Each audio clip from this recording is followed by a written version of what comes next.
Seperti itu. Jadi jadikan seluruh aktivitas kita itu sarana untuk beribadah kepada Allah Subhanahu wa ta'ala. Anda pergi ke kampus, jadikan itu sarana untuk beribadah. Jadi ilmu yang Anda cari itu bukan sekedar ilmunya itu bukan, tetapi jadikan ilmu itu adalah sarana untuk beribadah kepada Allah. Oleh karena itu tidak ada artinya Anda punya ilmu setinggi langit, Anda punya jabatan setinggi apa lagi? Ya setinggi-tingginya, oh gitu ya. Anda punya harta benda sebanyak-banyaknya, tidak ada artinya manakala itu semua tidak Anda jadikan sarana menuju ibadah kepada Allah. Karena apa? Justru ilmu Anda itu menjadi petaka, menjadi musibah. Harta Anda itu menjadi musibah, menjadi petaka Anda, menjadi fitnah Anda. Jabatan Anda juga akan menjadi fitnah, menjadi petaka, musibah. Di akhirat nanti Allah akan minta pertanggungjawaban kepada Anda. Sejauh mana Anda pergunakan nikmat Anda itu? Anda dikasih kesehatan oleh Allah, masa muda, masa yang luar biasa, Anda kembangkan dengan baik, Anda pergunakan dengan baik untuk bertakwa kepada Allah. Jadikan itu semua sebagai sarana untuk mendekatkan diri kepada Allah Subhanahu wa ta'ala. Kalau tidak, maka semuanya itu menjadi wabal alaina, naudzubillah min dzalik, menjadi petaka buat kita di akhirat nanti. Allah akan minta seluruh pertanggungjawaban yang Allah berikan kepada kita, nikmat yang Allah berikan kepada kita, dari mana kita dapatkan, untuk apa kita pergunakan. Oleh karena itu, kaum muslimin yang berbahagia, kita bersyukur kepada Allah dalam kondisi apapun. Ustaz, saya utangnya banyak, alhamdulillah, utang alhamdulillah besar. Dan rezekinya dari utang. Utang kan halal, yang tidak halal itu tidak bayar utang. Yo, saya belum bisa bayar utang, ya bekerja, cari nafkah, seperti itu. Yang penting halal. Ya. Oleh karena itu kita utang kan tidak baik utang. Kalau terpaksa ya utang, tetapi kita berlindung kepada Allah dari kebutuhan utang. Ya, di antara doa Rasulullah SAW adalah apa? Allahumma inni a'udzubika min ghalabatid dain wa qahri rijal. Seperti itu kita berdoa sebagaimana doa Rasulullah supaya tidak terkalahkan dengan utang. Kalau bahasa sini bukan terkalahkan tapi kebudak utang. Ya, kita berdoa kepada Allah SWT supaya tidak kebudak utang. Ya. Jadi semuanya yang menyelamatkan Allah, yang beri yang menjaga kita Allah, yang memberi rezeki Allah. Oleh karena itu kita berharap kepada Allah, kita berdoa kepada Allah, kita beribadah kepada Allah. Dan doa itu adalah ibadah, harapan itu adalah ibadah, takut itu adalah ibadah, ar-raja al-khauf ad-du'a itu adalah ibadah. Kita tidak boleh takut kepada selain Allah. Nah, dunia itu gimana Ustaz? Bagaimana kalau lewat apa? Kuburan itu merinding Ustaz. Itu menunjukkan iman Anda tipis. Kita seorang muslim tidak boleh takut kepada selain Allah. Karena apa? Yang menyelamatkan kita itu Allah, juru selamat kita itu Allah. Oleh karena itu alhamdulillah kita ini apa? Diberi Islam oleh Allah, diberi iman oleh Allah. Coba kalau kita renungkan di agama lain sama, ada orang yang apa? Ada orang yang matinya itu ditendang-tendang, kemudian diludahi, kemudian apa? Dicaci maki, bahkan disalib. Wah, habis itu malah diangkat menjadi apa? Juru selamat. Wah, ini gimana dia sendiri aja tidak selamat? Malah diangkat juru selamat. Alhamdulillah, kita ini tidak seperti itu. Kita berdoa kepada Allah, Tuhan kita, Tuhan alam semesta, yang menciptakan alam semesta. Tuhan kita itu tidak seperti makhluk, tidak seperti kita. Yang menciptakan tidak seperti yang diciptakan. Tuhan kita itu tidak seperti apapun, bahkan berbeda dengan apa yang kita lihat, dan berbeda pula dengan apa yang ada dalam dunia imajinasi kita. Apa yang berbeda dengan dunia yang kita hadapi ini berbeda pula dengan dunia imajinasi kita, karena hasil imajinasi kita, hasil anak-anak kita itu adalah produk kita, itu makhluk. Oleh karena itu kalau Anda membayangkan Allah kayak gini itu salah. Allah tidak seperti apa yang Anda bayangkan. Allah itu berbeda dengan makhluk sama sekali. Kita mengenal Allah bagaimana? Kita mengenal Allah dengan sifat-sifatnya. Kita mengenal Allah dengan ayat-ayatnya. Ayat-ayat terhampar di hadapan kita, alam maya ini terhampar di hadapan kita, ayat Al-Quran Karim. Begitu luar biasa, tidak ada kitab suci seperti Al-Quranul Karim. Oleh karena itu, alhamdulillah, kita selalu alhamdulillah, ya, selalu dalam kondisi apapun kita bersyukur kepada Allah, dan kita selalu membaktikan seluruh kehidupan kita ini hanya kepada Allah. Kita minta tolong kepada Allah agar Allah selalu menolong kita. Iya karena berdua, iya kan sa'in, iya kan sa'in. Teman banyak padukullah ya Allah, kami minta pertolongan. Karena kita ini hamba yang dhaif, kita tidak punya apa-apa, kemampuan apa tidak punya. Kita tidak tahu kapan kita ini mengakhiri hidup kita. Ya. Kok kita hidupnya anugerah dari Allah. Jantung kita ini Bapak, ini tidak pernah berhenti. Sekali berhenti, ya kita selesai hidup kita. Padahal kita tahu bahwa detak jantung kita ini bukan atas kontrol kita. Detak jantung kita ini atas perintah Allah Subhanahu wa taala, kehendak Allah Subhanahu wa taala. Suatu saat nanti pasti akan berhenti. Anda mau tidak mau, suatu saat nanti jantung Anda akan berhenti. Bisa Anda duluan, bisa saya belakangan, atau bisa saya belakangan Anda duluan.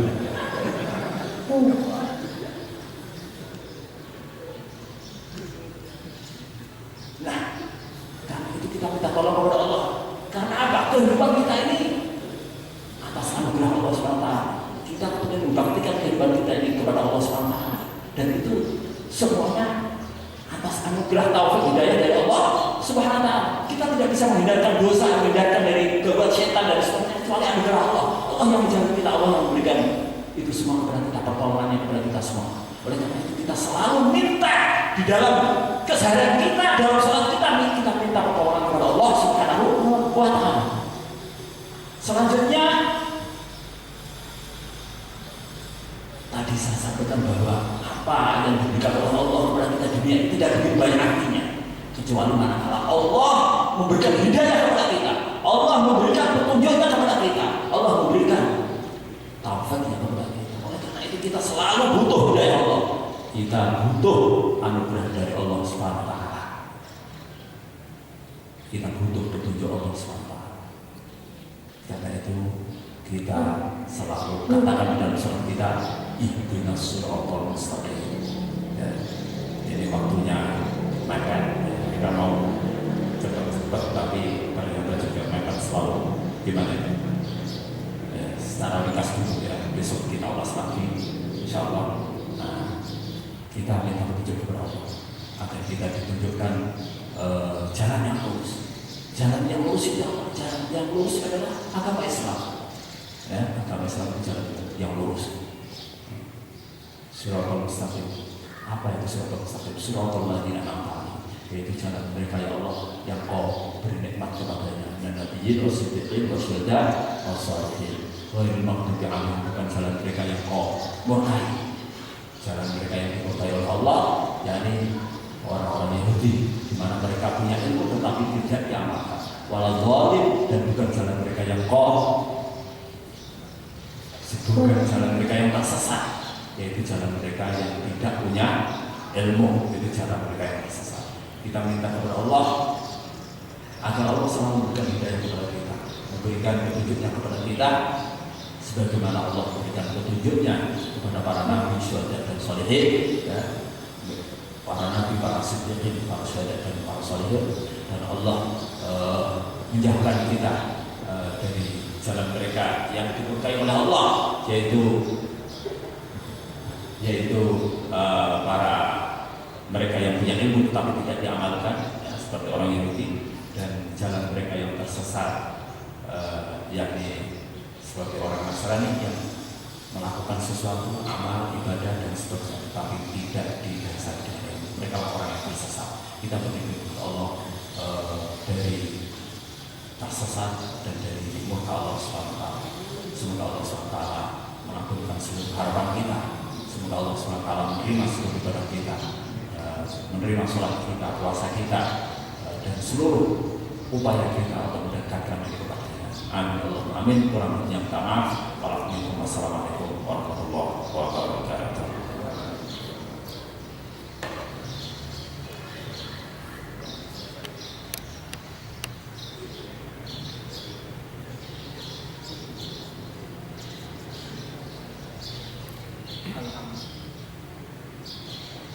Alhamdulillah, pada kesempatan siang hari ini telah kita simak bersama tadi tafsir surat Al-Fatihah. Namun barangkali masih ada pertanyaan atau hal-hal yang mengganjal yang perlu disampaikan, ditanyakan. Kami persilakan sambil menunggu waktu tiba. Silakan.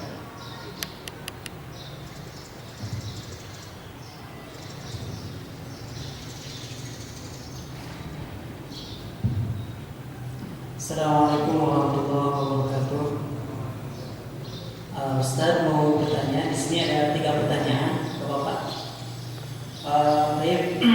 Yang pertama, apa bedanya antara iblis, jin dan syaitan? Terus yang kedua, saya pernah dengar bahwasanya Al-Quran itu tercakup dalam Al-Fatihah. Terus Al-Fatihah tercakup dalam Bismillah. Terus Bismillah tercakup dalam ba tercakup dalam titik. Nah, apakah ungkapan ini benar? Kalau Allah benar, apa yang dimaksud itu semua? Terus yang ketiga, dalam sebuah hadis bahwasanya orang yang membaca Al-Quran itu dia mendapatkan per ayat itu 10 kebaikan, 10 pahala. Nah, apakah sama membaca terjemahannya itu mendapatkan per hurufnya itu 10 pahala? Atau berbeda atau bagaimana? Itu aja. Mungkin syukuran. Assalamualaikum warahmatullahi wabarakatuh. Jadi tadi ada 3 pertanyaan. Yang pertama tentang perbedaan jin, syaitan dan iblis. Yang kedua tentang Al-Quran seluruhnya tercakup, yang akhirnya dalam kesimpulan kita bertitik gitu ya. Terus yang ketiga terakhir pahala membaca Al-Quran. Bismillahirrahmanirrahim.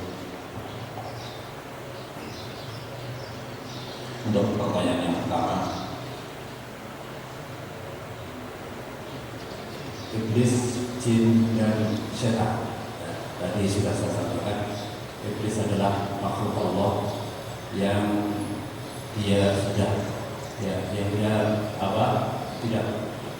taat kepada Allah, dia kafir kepada Allah, tahu kenal Allah tapi kafir. Kenal tapi kafir, mengingkari, tidak taat kepada Allah, tidak disuruh sujud kepada Nabi Adam. Jadi qulna lil malaikati isjudu li Adam fasajadu illa iblis. Dan ingatlah Muhammad ketika kami katakan kepada malaikat, usjudu li Adam, sujudlah kalian semua kepada Adam. Pada saat itu iblis yang bersama malaikat disuruh oleh Allah untuk sujud kepada Allah. Fasajadu, maka sujud semuanya. Ya, illa iblis kecuali iblis.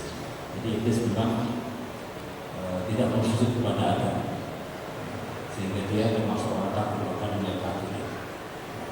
Kafir itu bisa saja kenal tapi tidak percaya, tidak mau tunduk. Abu Jahal kenal Nabi Muhammad tapi tidak mau percaya, tidak mau tunduk, maka kafir.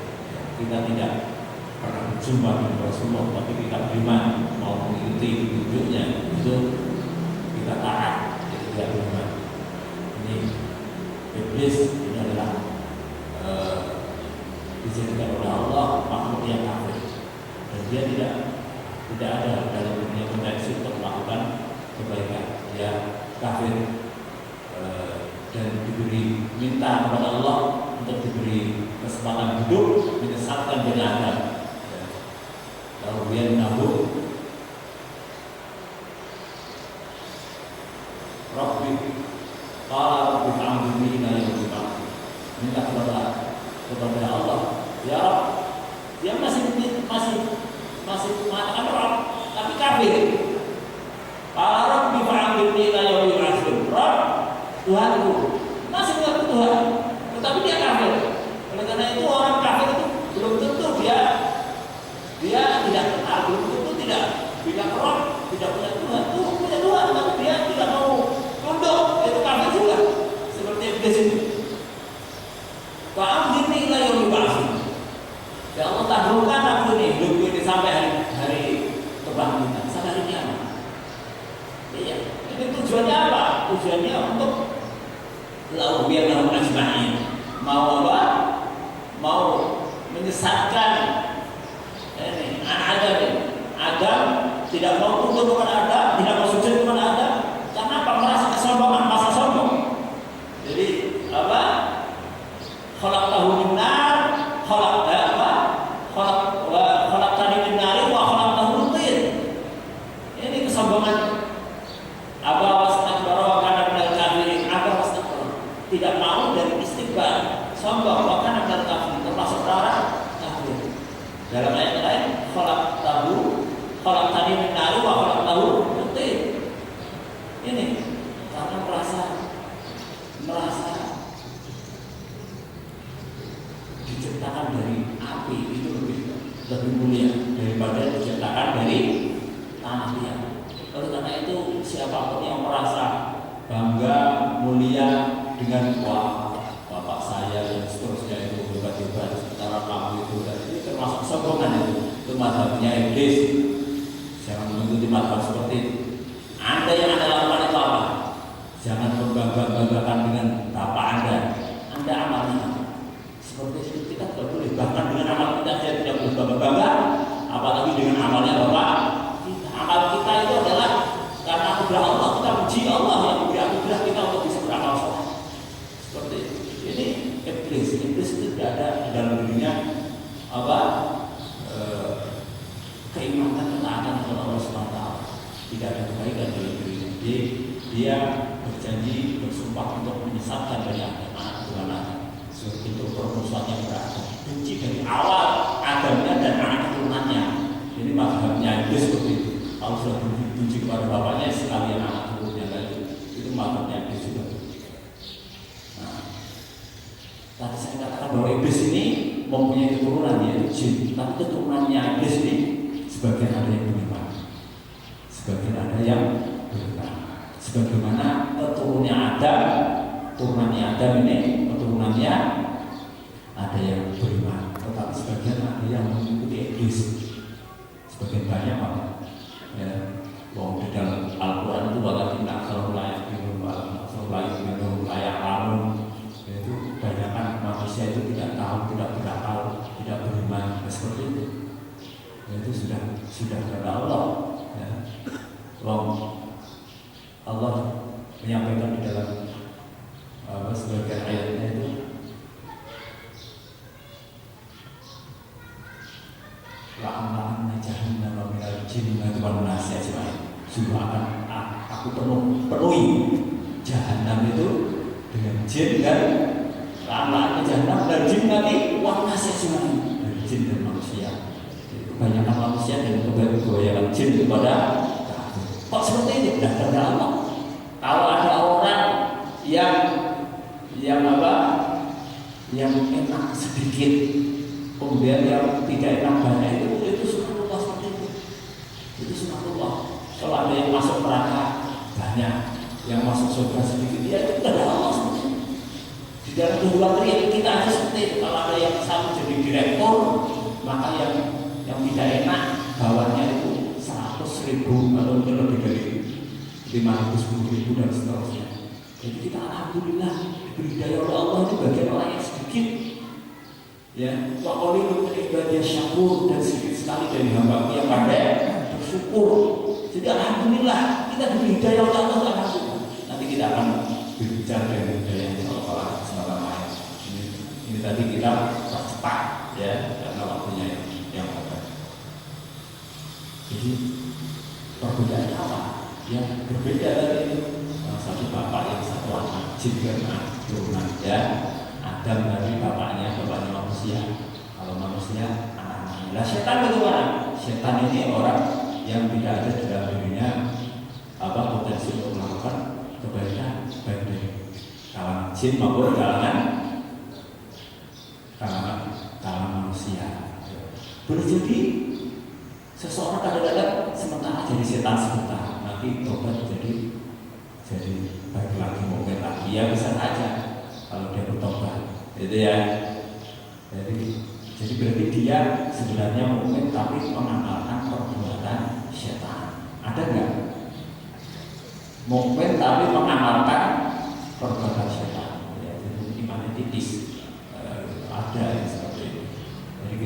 pengen yang seperti itu. Ya. Ya. Jadi kita berlindung kepada Allah Subhanahu wa taala dari setan yang berbentuk manusia maupun setan yang berbentuk jin, bilang jin itu apa? Ya. Kita berlindung kepada Allah dari gangguan mereka. Ya. Pertanyaan yang kedua, Al-Quran tercakup di dalam Al-Fatihah, kemudian Al-Fatihah tercakup di dalam Bismillah. Bismillah dalam beberapa dalam titik. Ya. Kalau Al-Quran tercakup dalam Al-Fatihah banyak, ya, di antara ulama yang berbicara tentang itu. Karena inti kita sebenarnya belum berbicara tentang Al-Fatihah, ini baru tafsir sekilas. Ya, kita belum berbicara. Sebenarnya kita nanti akan bicara pertemuan berikutnya, ya, hanya sudah ditanyakan terlebih dahulu. Jadi secara ringkas seperti itu. Ya, nanti kita penjelasannya di pertemuan yang lain. Jadi Al-Quran itu masuk inti secara umum ada di dalam Ummul Quran, induknya Al-Quran, yakni Al-Fatihah. Karena itu Al-Fatihah mempunyai nama lain, namanya apa? Ummul Quran, induk dari Al-Quran. Kemudian Al-Fatihah include di dalam Bismillah. Iya, sebagian ulama diantaranya sehingga saya berupaya mengatakan bahwa seluruh sifat Allah itu include di dalam Ar-Rahman dan Ar-Rahim. Oleh karena itu di dalam Bismillah itu. Tetapi berikutnya yang Bismillah itu ada di dalam ba, kemudian ba ada di dalam titik, itu adalah sufi, ya, itu tidak, ya. Kemudian semua di dalam lafal Allah, kemudian lafal Allah menjadi haknya saja hu satu kita